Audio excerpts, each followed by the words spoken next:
She was 8 weeks pregnant when I caught her. The DNA test revealed a 0% chance it was mine.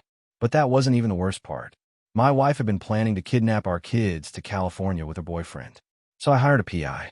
Hunting season was officially open. My name is Holden Lawson. I'm 41 years old, and I manage procurement for a chain of hotels across 3 states. It's not glamorous work, but it pays well enough to keep my family comfortable. Or at least, that's what I thought I was doing, keeping my family together. The night everything unraveled started like any other. I was sitting at the kitchen table, laptop open, comparing vendor contracts for our Phoenix properties. Mason was upstairs playing video games. I could hear the muffled explosions through the ceiling. Haley was at her friend's house for a sleepover. And Brooke? Well, that was the million-dollar question. Working late again, she'd texted around 6. No explanation, no estimated time home. Just those 3 words that had become her signature move over the past year. I closed my laptop and walked to the window.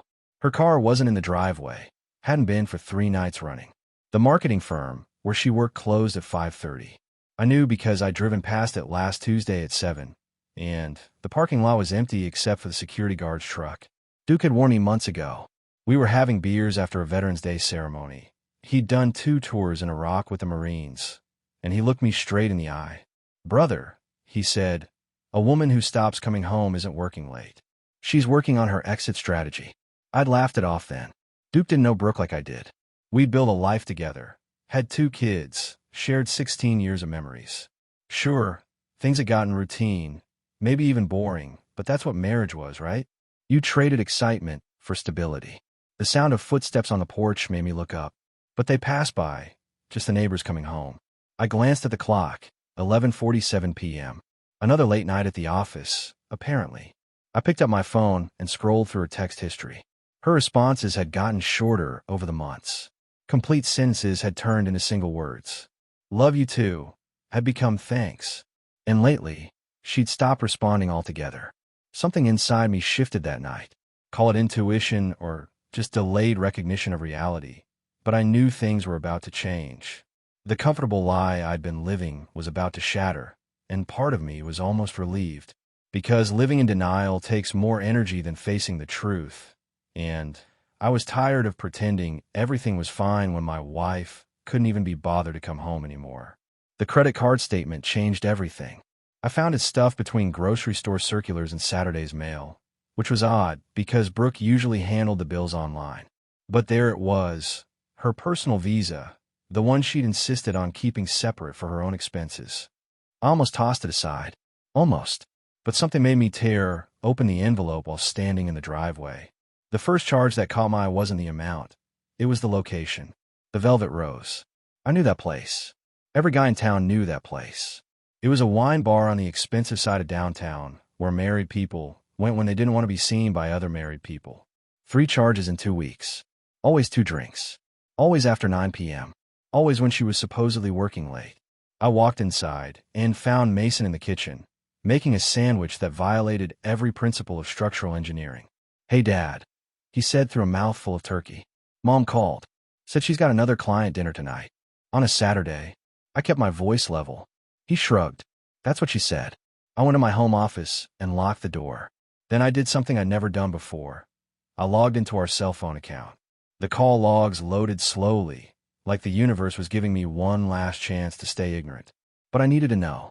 The number appeared 17 times in the last week. Area code 480, local. No name attached, just digits. Calls at lunch. Texts after midnight. And one call that lasted 2 hours and 14 minutes at 11 p.m. on Tuesday, when she was supposedly in a budget meeting. My hands weren't shaking. That surprised me. I felt oddly calm, like a man who'd just discovered the strange pain in his chest had a name and a treatment plan. The uncertainty was killing me more than any truth could.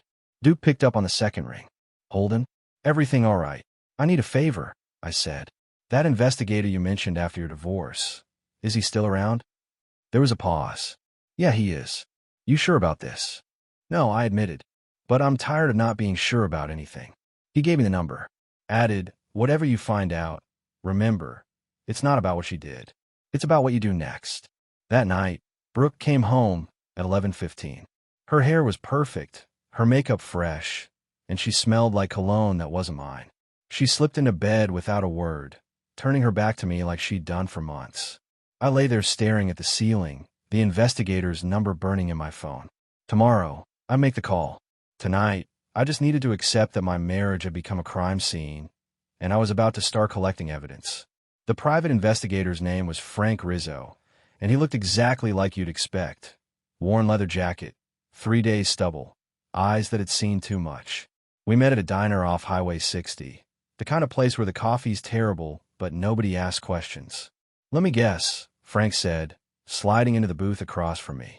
She's working late, going to the gym more, and guarding her phone like it contains state secrets.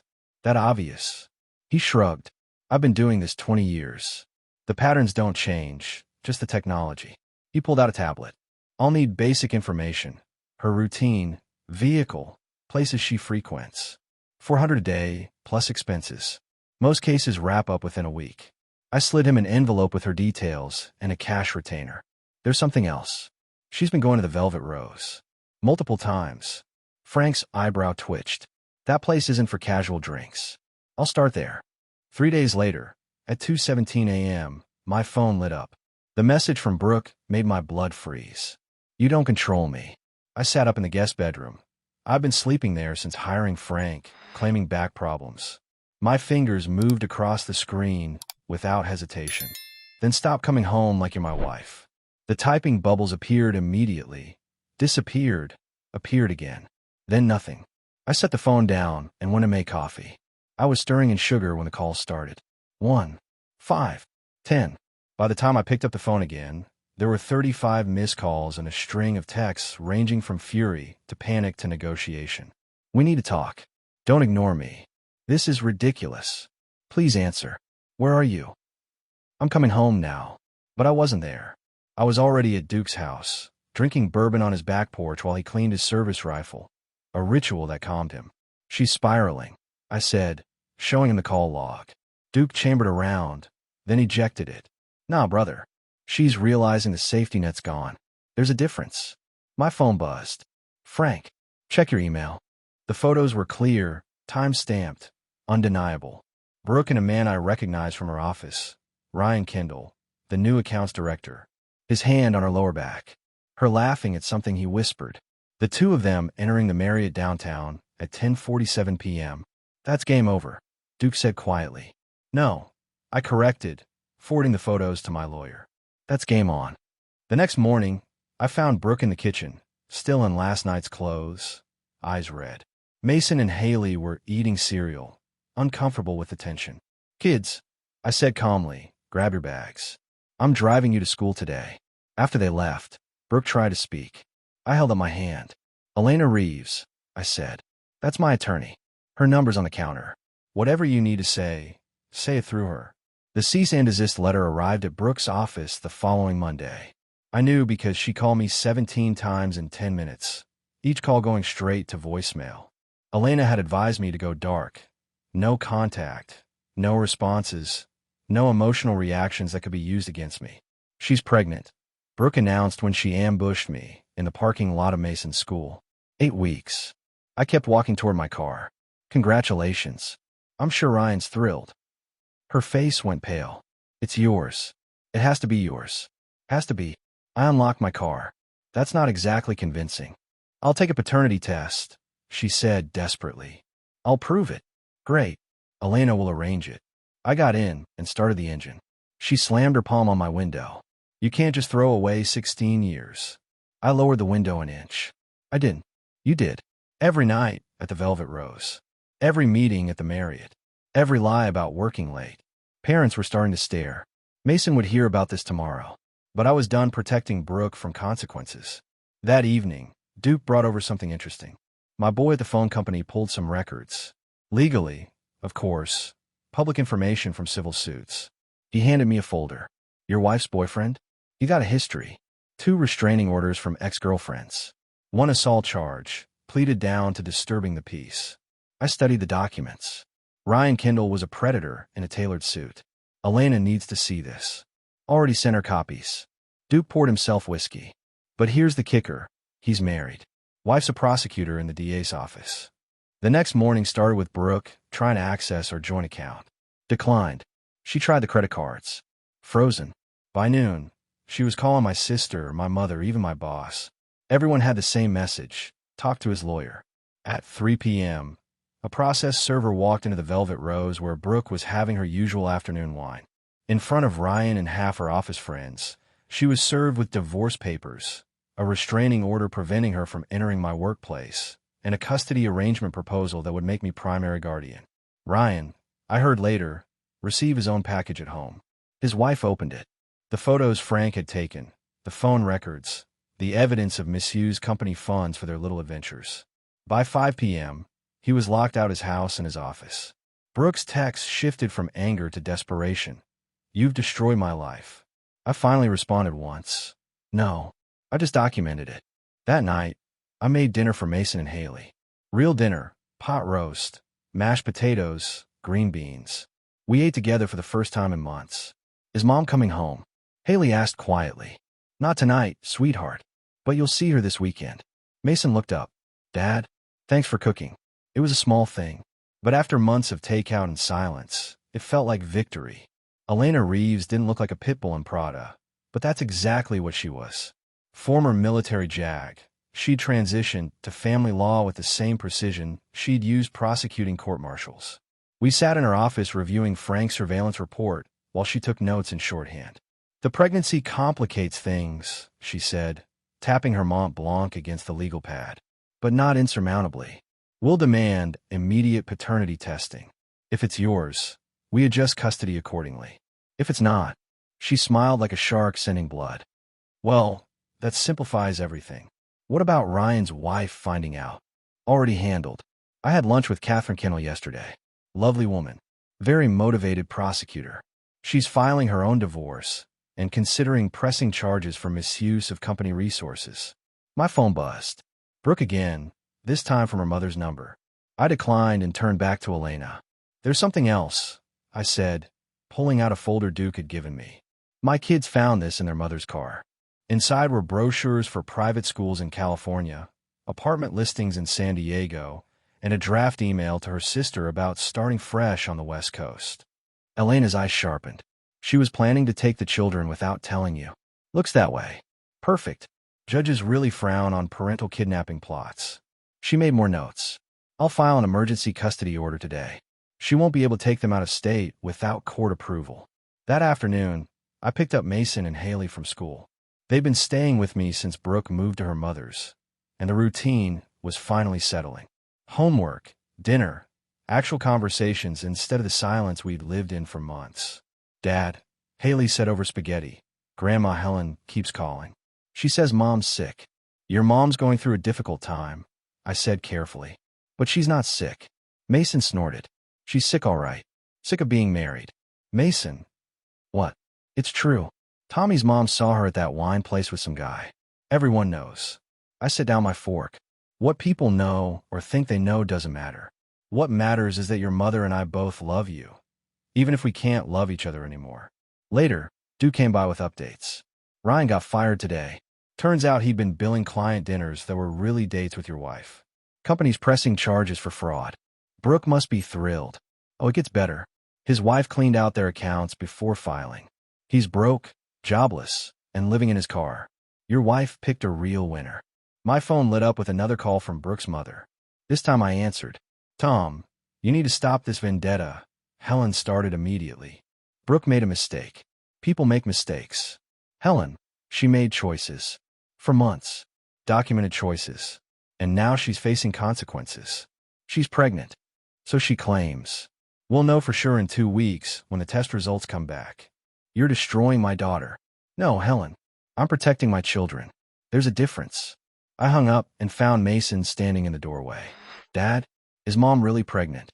The hard questions never come when you're ready for them. "She says she is. We're going to find out for sure soon."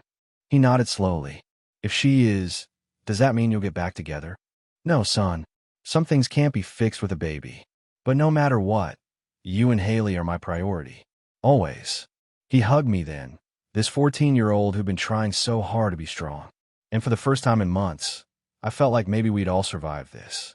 The paternity test appointment was scheduled for Thursday at 2 p.m. Brooke showed up looking like she'd raided a maternity catalog. Flowing dress, hand on her still flat stomach, the picture of wounded motherhood. The performance might have worked 6 months ago.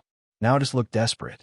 Mr. Lawson, the technician said, "We'll need a blood sample from you and a prenatal sample from Mrs. Lawson. Results typically take 7 to 10 business days." Brooke grabbed my arm as we left. "Tom, please. We could work this out. For the baby." "Whose baby?" I asked quietly. Her face crumbled. "I don't know," she whispered. "I honestly don't know." It was the first truthful thing she'd said in months. That weekend was Mason's first basketball game of the season. I sat in the bleachers with Haley, cheering as he sank a three-pointer. Normal dad stuff. Normal life. Then I spotted Brooke across the gym, Ryan beside her. The audacity of it made my blood boil. Duke appeared at my elbow. "Easy, brother. Your kids are watching." He was right. I focused on the game, on Mason's smile when he scored again, on Haley explaining the team's statistics she'd been tracking. My family. My priority. After the game, Mason jogged over, sweaty and grinning. He saw his mother approaching, and his smile dimmed. "Can we go, Dad?" "Mason, honey," Brooke called out. "Great game." He looked at her, then at Ryan, then back at me. "Thanks," he said flatly, then louder. "Dad, I'm hungry. Can we hit that burger place?" We left without looking back. In the car, Haley reached over and squeezed my hand. "You okay, Dad?" "Yes, sweetheart. I'm good." And I was. Because my kids had chosen their side without being asked, without being manipulated. They'd seen the truth and made their own decisions. Tuesday brought news from multiple fronts. Elena called first. Catherine Kendall filed criminal charges against Ryan. Embezzlement and fraud. He's looking at serious time. Then Frank, "Thought you should know. Your wife's been apartment hunting. Downgrading significantly. Seems her boyfriend's legal troubles have affected her housing budget." Finally, Duke. "My cousin works at the courthouse. Word is Brooke's lawyer is pushing for a quick settlement. Seems she wants this over before more comes out." That evening, I sat on the back deck, the same spot where this all started months ago. No cigarette this time, just coffee and clarity. The investigator's folder sat closed on the table. I didn't need to look at it anymore. The evidence had served its purpose. My phone buzzed. A text from Elena. "Preliminary hearing scheduled for Monday. Be ready." I was ready. Ready for court. Ready for whatever the paternity test revealed. Ready for the next chapter.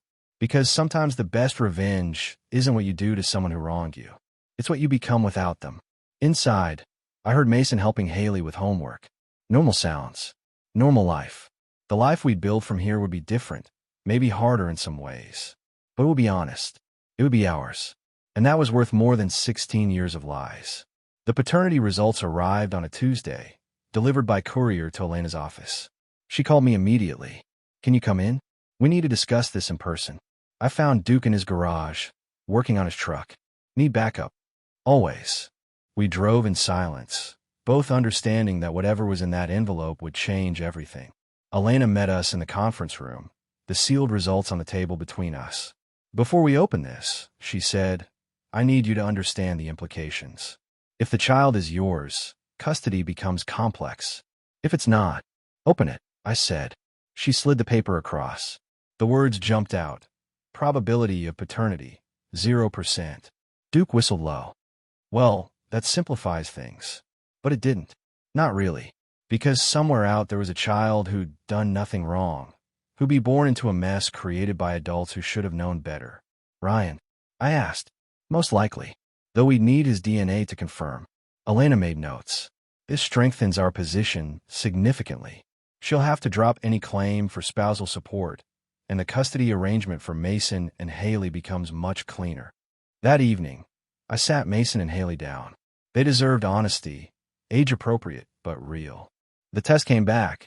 I said simply, "The baby isn't mine." Mason's jaw tightened. So she lied. Again. She might not have known for sure. I offered, trying to be fair despite everything. "Stop defending her, Dad," Haley said quietly. She knew what she was doing. Later, my phone rang. "Brooke, hysterical. You told them? You told our children." I told them the truth. "Something you might try sometime." "I made mistakes, Tom. But I loved you." "No. I cut her off. Love doesn't sneak around. Love doesn't lie for months. Love doesn't try to pass off another man's baby as mine. What you felt was comfortable. I was your safety net while you played on the trapeze. What am I supposed to do now? She sobbed. Ryan won't answer my calls. His wife is destroying him. I'm pregnant and alone. You're pregnant with consequences, I said, and being alone might teach you what you had before you threw it away. Duke was still there when I hung up, bourbon in hand. Harsh, brother. Honest. There's a difference. We sat on the back porch, watching the sunset, the same porch where this all started, where I'd made the choice to stop accepting the unacceptable. You know what the funny thing is? I said, if she'd just asked for a divorce a year ago, we could have split amicably, shared custody, fair division, maybe even stayed friends for the kids' sake. But then she wouldn't have had the thrill, Duke observed. Some people need drama like others need air. My phone buzzed. A text from an unknown number. This is Ryan's wife, Catherine. We need to talk about our mutual problem. I showed Duke. He grinned. Now that's about to get interesting. Everything okay, Dad? Mason appeared in the doorway, basketball under his arm. Yes, son. Want to shoot some hoops. We played until dark, just a father and son, finding normal in the chaos. And for those moments, with Mason's laughter echoing off the garage door, everything really was okay.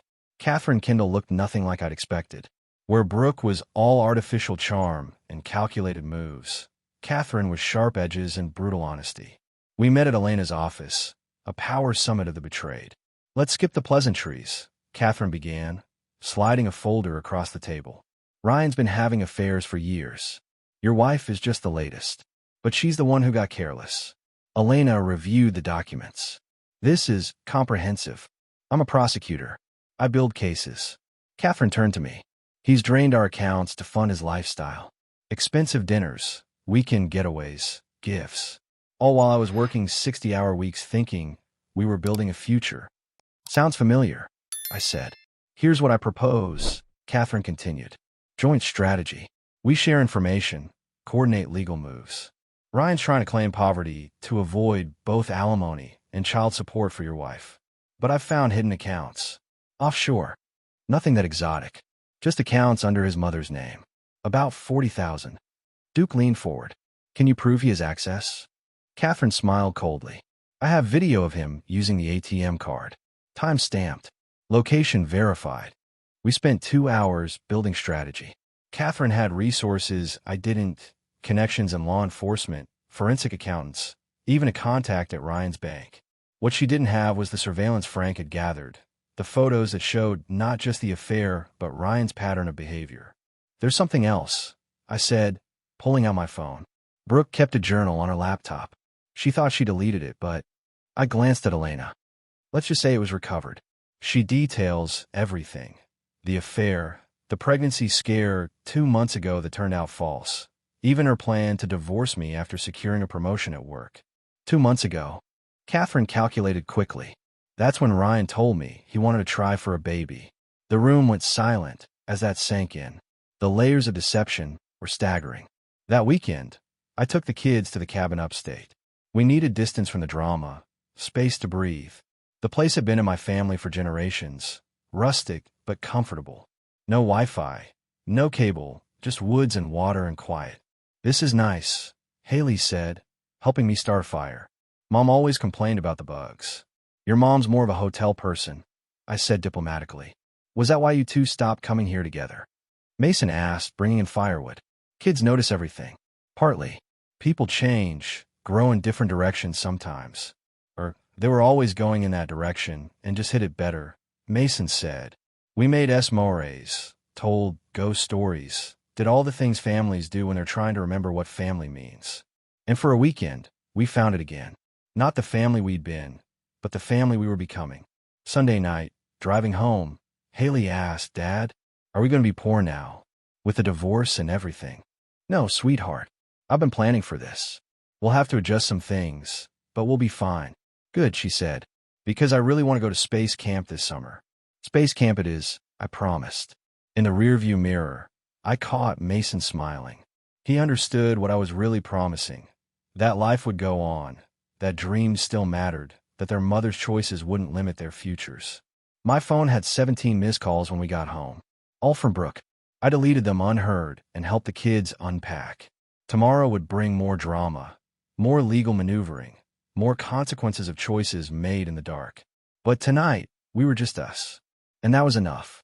The courtroom was smaller than I'd expected. No dramatic galleries, no tense atmosphere. Just a tired judge, 2 sets of lawyers, and the end of a marriage that had started with such hope 16 years ago. Brooke looked different. The pregnancy was showing now, 5 months along, and the designer clothes had been replaced with simple maternity wear. Ryan was nowhere to be seen. Fled to Arizona, according to Catherine, leaving bills and broken promises in his wake. All parties agreed to the terms. Judge Morrison asked, reviewing the settlement. Yes, Your Honor, we said in unison, the last thing we'd ever agree on. With a few signatures and a bang of the gavel, it was over. Brooke stood to leave, then turned back. Tom, for what it's worth, I'm sorry. Not just for getting caught. For all of it. I studied her face, looking for the manipulation, the angle. But there was just exhaustion and something that might have been genuine regret. Take care of yourself, I said. And the baby. She nodded and left, her mother waiting in the hallway with tissues and recriminations. Elena walked me out. That went smoother than most. How do you feel? Like I just finished a marathon I never wanted to run. In the parking lot, Duke waited by his truck, Mason and Haley with him. They'd insisted on being there, not in the courtroom, but close enough to matter. Is it done? Haley asked. It's done. Mason hugged me, quick and fierce. Good. Can we go get pizza now? And just like that, life moved forward. 2 weeks later, I met Catherine for coffee. She'd finalized her own divorce, taken Ryan for everything the law allowed. But there was no triumph in her eyes, just the same exhaustion I felt. What now, she asked. Now we rebuild. Focus on our kids. Try to remember who we were before we became the people they betrayed. I'm leaving the prosecutor's office, she said suddenly. Private practice. White-collar defense. Ironic, right? Fresh starts all around. She smiled, the first genuine one I'd seen. Would you like to have dinner sometime? Not a date, she added quickly. Just 2 people who understand what it's like to rebuild. I'd like that, I said, meaning it. That evening, I stood in my backyard watching Mason practice free throws while Haley timed him. Normal kids doing normal things. The affairs, the investigation, the bitter divorce. It would all fade into background noise eventually. But this, my children laughing as Mason missed spectacularly, this was real. My phone buzzed. A text from an unknown number that turned out to be Duke's cousin. Saw your ex at the grocery store. Looked rough. That boyfriend really did leave her high and dry, huh? I deleted it without responding. Brooke's struggles weren't my concern anymore. My energy belonged to the future, not the past. Dad, Haley called. Mason says he can make 20 free throws in a row. I bet him kitchen duty for a week he can't. Want it? I jogged over, grabbing the ball. You're on. But when he loses, you both do dishes. Their groans echoed across the yard, and I smiled. This was my life now. Simpler, quieter, but infinitely more honest. And that was more than enough. The wedding invitation arrived on a Tuesday. Elena Reeves and James Callahan cordially invite you. I smiled, remembering how she'd sworn off marriage after her first husband died in Afghanistan. But James was different. A pediatric surgeon who understood loss and second chances. You're going, right? Mason asked, reading over my shoulder. He was 15 now, taller than me, voice cracking between boy and man. Wouldn't miss it. She saved our lives. Can we come? Haley chimed in, looking up from her homework.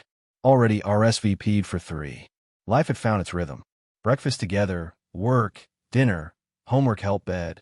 Weekends at Mason's games or Haley science competitions. Simple. Stable. Good. Brooke had moved to Portland with her daughter. Yes, Ryan's daughter, confirmed by court-ordered testing when he tried to deny paternity from Arizona. She sent pictures occasionally, trying to maintain some connection with Mason and Haley. They responded politely but distantly, the way you'd interact with a cousin you rarely saw. The doorbell rang.